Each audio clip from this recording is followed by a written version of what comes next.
Et quand la tristesse arrive, je sais tu es là, toujours près de moi. Bonjour, bienvenue à votre émission La Victoire de l'amour. Déjà jeudi, j'espère que vous allez bien, qu'on se prépare à vivre une belle journée. Mais avant, on va commencer avec notre petit déjeuner spirituel. On rejoint quelqu'un qu'on apprécie énormément, Dolly Dimitro.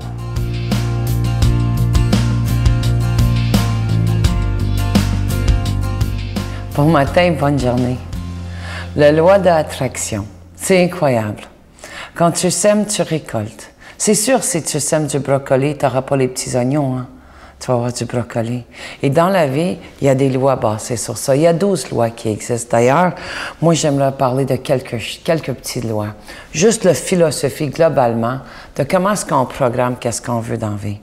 Tout est dans les pensées. Si je pense que je suis une personne qui n'est pas correcte, je vais dégager quelqu'un de pas correct.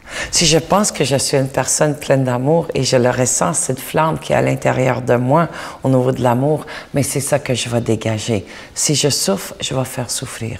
Si je me sens critiquée, je vais critiquer. Qu'est-ce qui est le plus important derrière dans la vie? C'est de s'aimer et récolter, de croire pour voir et non voir pour croire. On est tellement méfiante aujourd'hui qu'on veut voir pour croire. Mais si tu crois pour voir, tu vas programmer et arriver à ta destination. Sans aucune prétention, je vais vous dire clairement, tout ce que j'ai voulu dans ma vie, j'ai eu. Et tout ce que je veux, je vais l'avoir. Pourquoi? Parce que je crois, parce que c'est bon, parce que c'est bien, parce que c'est bon, c'est dans les béatitudes. C'est ça la loi de l'univers, c'est les béatitudes. On fixe des objectifs. Bénéfice de l'exemple, j'ai toujours voulu avoir certaines choses dans ma vie et j'ai été les chercher. Mais j'ai fait la planification et plus que le monde essaie de mettre les bâtons dans mes roues, plus que le monde me mettait dans la peur, plus que je prendrais mon courage à deux mains puis je fonçais dans le tas, sautais dans le lac sans bouillir parce que je sais que je suis protégée, parce que j'ai confié ma vie à lui. Et lui sait qu'est-ce qui est bon pour moi. Quand tes intentions en arrière de tout sont bonnes, qu'est-ce qui peut y aller mal? Quand tes intentions sont pas claires, ça se pourrait que ça brasse. Dans la vie, c'est important de visualiser qu'est-ce que vous voulez. Je me souviens quand j'ai commencé à me rétablir puis rentrer dans le mode de vie spirituel, dans les années 90, je voulais avoir une Jeep. Mais j'avais pas le budget à l'époque pour ça. Et puis, j'ai pris la photo de la Jeep, puis je le regardais à tous les jours, puis je me voyais conduire cette Jeep-là. Et devine quoi? Une bonne amie à moi, Suzanne et Denis, m'ont dit, on a une voiture de trou, c'est une Jeep. Ils ont signé pour moi, ils m'ont offert ça, et je l'ai reçu. Tout ce que vous voulez, vous pouvez l'avoir, si vos intentions sont bonnes. Croire pour voir. Bonne journée. Notre Père qui es aux cieux, que ton nom soit sanctifié, que ton règne vienne, que ta volonté soit faite sur la terre comme au ciel. Donne-nous aujourd'hui notre pain de ce jour. Pardonne-nous nos offenses comme nous pardonnons à ceux qui nous ont offensés. Ne nous laisse pas entrer en tentation, mais délivre-nous du mal, car c'est à toi qu'appartient le règne, la puissance et la gloire pour les siècles des siècles. Amen. Je suis tellement content de vous parler de ce beau cadeau du mois, ce mois de septembre. Il s'agit du nouveau CD de l'abbé Robert Lemire qui s'intitule « Dieu, le plus grand thérapeute ». Un CD que vous allez beaucoup aimer. Moi, je l'ai écouté, je dois vous dire, on connaît Robert. Avec Robert, c'est jamais compliqué, c'est simple. Et je vous promets des très, très beaux moments. Il a tellement travaillé fort là-dessus. Alors, Dieu, le plus grand thérapeute. Si vous avez des gens autour de vous qui souffrent aussi, je vous le dis, ça se donne vraiment bien.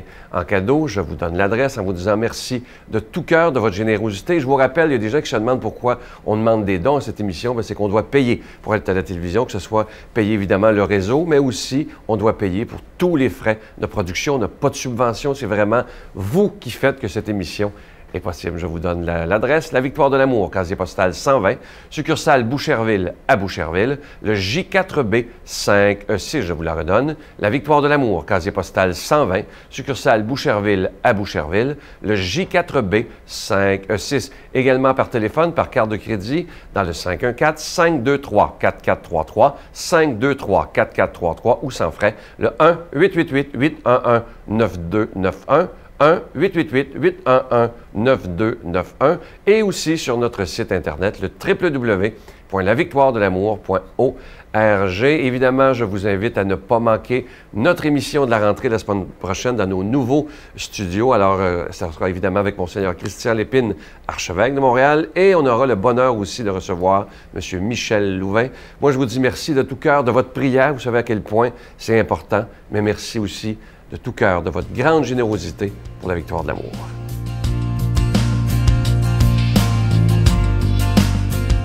Mon Dieu, donnez-moi la sérénité d'accepter les choses que je ne peux changer, le courage de changer les choses que je peux et la sagesse d'en connaître la différence. Amen. Aujourd'hui, pour la proclamation de la parole de Dieu, c'est notre ami Luc Faneuf.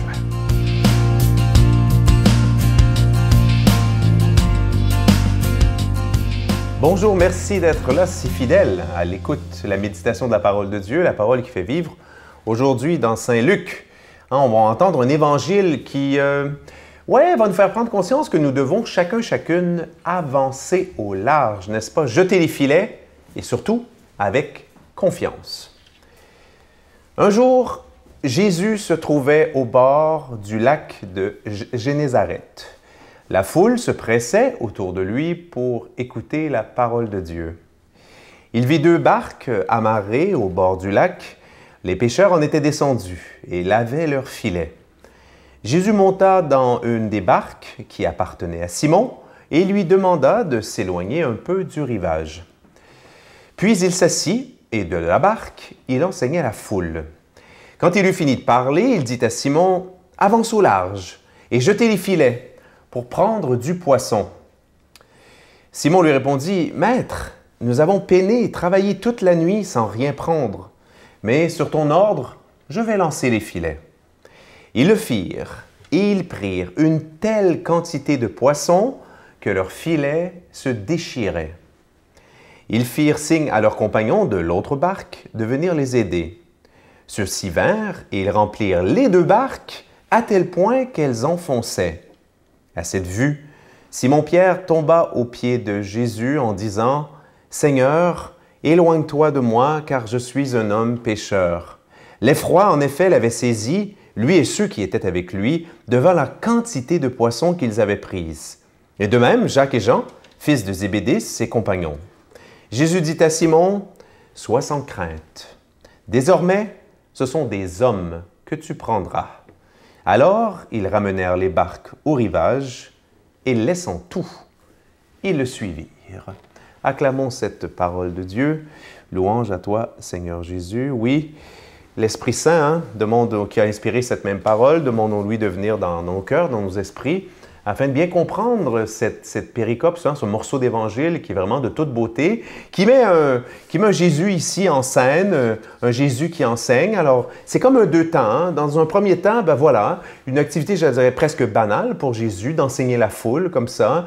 Et Jésus est obligé de prendre du recul parce que justement, la foule se fait si pressante et si grande qu'il a besoin, n'est-ce pas, de son stage, n'est-ce pas, pour pouvoir bien se faire entendre. Et après ça, on dirait qu'on revient dans l'intimité des disciples, où là, Jésus va leur demander une action bien précise.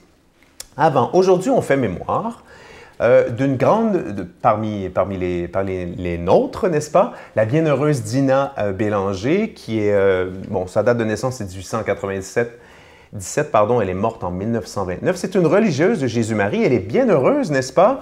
Une musicienne, une mystique, évidemment, comme je l'ai dit, une religieuse de Jésus-Marie. Donc, je vous salue, mes sœurs, si vous êtes à l'écoute. Et qui a publié un ouvrage, évidemment, c'est pas elle qui a décidé comme ça un jour en se levant d'écrire la biographie de son âme, en quelque sorte, des grâces qu'elle avait reçues du Seigneur. Le titre qu'on va lui donner, c'est « Une vie dans le Christ ». Mais ce récit qu'elle a écrit par obéissance, on parle d'obéissance aujourd'hui dans l'Évangile, a permis de découvrir une immense mystique, n'est-ce pas? Donc un mystique, c'est quoi essentiellement? C'est quelqu'un qui est extraordinairement proche de Dieu. On essaie tous de l'être, c'est un peu le but de la vie, n'est-ce pas? Avant d'arriver au ciel. Mais voilà une Dina Bélanger extraordinaire. Donc si vous avez la chance d'entendre parler d'elle, de trouver une brochure, de lire son livre « Une vie dans le Christ », vous allez voir c'est quoi une âme qui est possédée par la lumière, par l'amour divin. Donc aujourd'hui, la foule se pressait autour de Jésus pour écouter la parole de Dieu. Vous savez, quand j'ai lu ça la première fois, je me suis dit, ouh là là, là, il y a comme un décalage, n'est-ce pas, entre l'époque de Jésus, n'est-ce pas, et notre époque actuelle. Puis je me suis posé une question, je me suis dit, mais est-ce que le problème, finalement, c'est seulement du côté de la foule? Autrement dit, les gens viennent plus, écoutent pas, vous êtes extraordinaires, vous êtes là chaque matin pour nous écouter, mais je sais pas, les gens décident de faire passer d'autres occupations que nous, on juge peut-être moins importantes, aussi belles soient-elles, avant d'écouter la parole de Dieu. Donc, la faute entre guillemets, serait sur leurs épaules. Puis je me suis dit, non, peut-être qu'il faudrait retourner le miroir puis se regarder soi-même. Puis je me suis dit, le problème, et ça, le pape François, il insiste vraiment beaucoup, le problème, il est peut-être aussi dans notre façon de parler de Dieu, n'est-ce pas? Et là-dessus, je pense qu'on a chacune peut-être une remise en question à faire. Est-ce que, bon, c'est sûr que le témoignage chrétien, c'est d'abord par notre personne, par notre attitude envers les autres, en particulier les plus proches de nous. Mais le témoignage chrétien, c'est aussi de s'ouvrir la bouche, de parler de Dieu. Et là, je vous pose la question, mais quand vous parlez de Dieu, que dites-vous de lui? Parlez-vous de Dieu comme Jésus parlait de Dieu, n'est-ce pas? En présentant non pas un Dieu obsédé par des commandements, par la loi, un Dieu sévère qui veut envoyer tout le monde à l'enfer à la moindre faute, un Dieu qui exclut, qui marginalise. Non, parlez-vous de Dieu comme le pape François, n'est-ce pas? Comme un Dieu qui accueille, un Dieu qui aime, un Dieu qui demande à son Église de devenir, comme dit François, un hôpital de campagne, n'est-ce pas? Qui accueille les gens tels qu'ils sont, les blessés sur la route, les blessés du combat de la vie, et qui les aime, qui ne les juge pas, qui les aide à se relever comme ça, avec leur regard, avec leur attitude d'amour. Je pense qu'il y a certainement, dans le fait que les gens aient délaissé comme ça, entre guillemets, on dit délaisser l'Église ou la pratique dominicale, il y a certainement de ça, cette image faussée, cette image fausse de Dieu. Et Jésus a corrigé ça. Et je pense qu'une des raisons principales pour lesquelles les gens aimaient tant écouter Jésus, oublions les miracles, qui était très important, c'est que Jésus, quand il parlait de Dieu, on sentait, il savait transmettre tout l'amour que Dieu a pour chacun et chacune de vous, chacun et chacune de nous. Et aussi, peut-être un dernier petit commentaire en quelques secondes.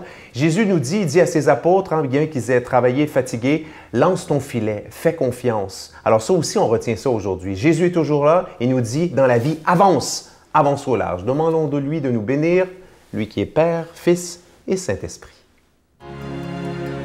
Je vous salue Marie, pleine de grâce. Le Seigneur est avec vous. Vous êtes bénie entre toutes les femmes, et Jésus, le fruit de vos entrailles, est béni.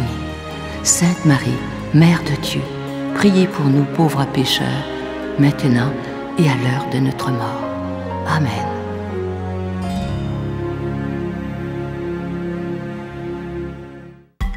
Que tes îles sont belles, Seigneur. Venez vivre une semaine de réflexion spirituelle remplie d'amour et de paix, dans une ambiance fraternelle. Pour une 20e année consécutive, la Victoire de l'amour, en collaboration avec Voyage Intermission, vous invite à son ressourcement annuel à bord du Celebrity Reflection du 10 au 17 janvier 2015. Au départ de Miami, nous ferons escale à Puerto Rico, Saint-Thomas et Saint-Martin, en compagnie de Sœur Angèle, Sylvain Charon et la présence exceptionnelle de l'abbé Robert Jolicoeur. Réservation avec Voyage Intermission au 514-288-6077 ou sans frais au 1-800-465-3255. Je laisse avec un beau petit texte que j'aime beaucoup. Écoutez bien ceci. Même si tout te semble perdu, avance encore un pas. Même si tu ne crois plus en toi, avance encore d'un pas. Même si la route est sombre, avance encore d'un pas. Même si tu n'as plus de force, avance encore d'un pas. Avance et tu verras, tu t'en sortiras, car il y a toujours une lumière au bout du tunnel. La lumière est là, toujours présente, et parfois elle attend avant de se manifester. Avance, avance, et tu la trouveras. Je vous souhaite une belle journée et je vous attends avec beaucoup de joie demain matin, comme toujours, 5h15 à demain.